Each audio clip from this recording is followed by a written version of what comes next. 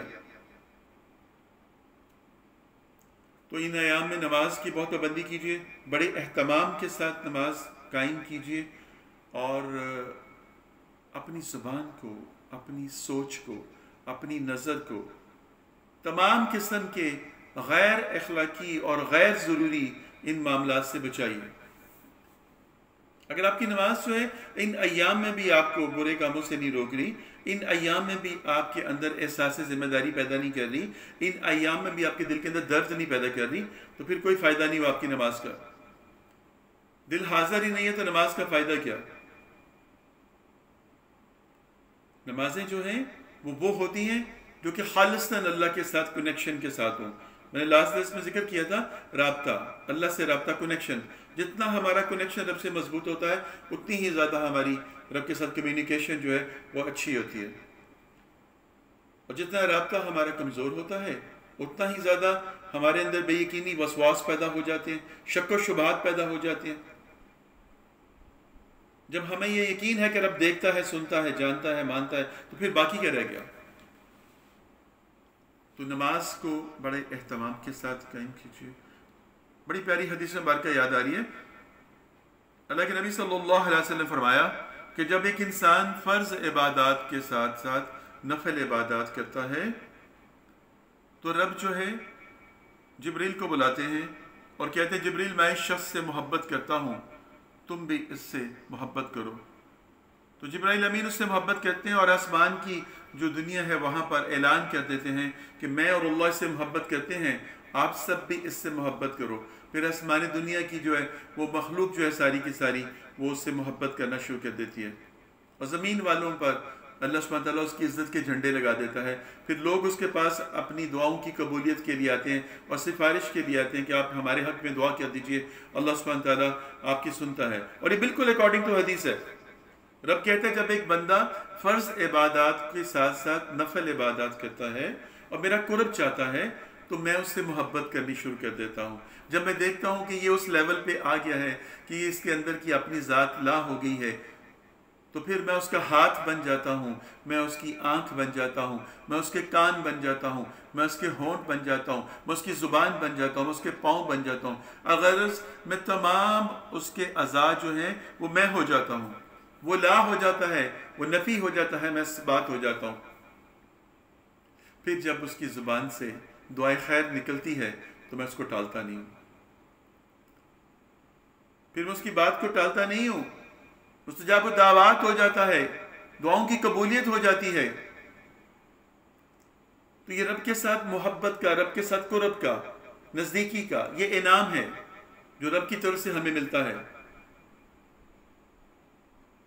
اب اس کے اندر آپ جو کچھ مرضی شامل کر لیجئے، غلط قسم کے عقائد، بدعات، شرک، وہ سب کچھ آپ کے اوپر ہے. رب نے جو فرما دیا، جو میرے نبی نے فرما دیا، وہ یہی ہے.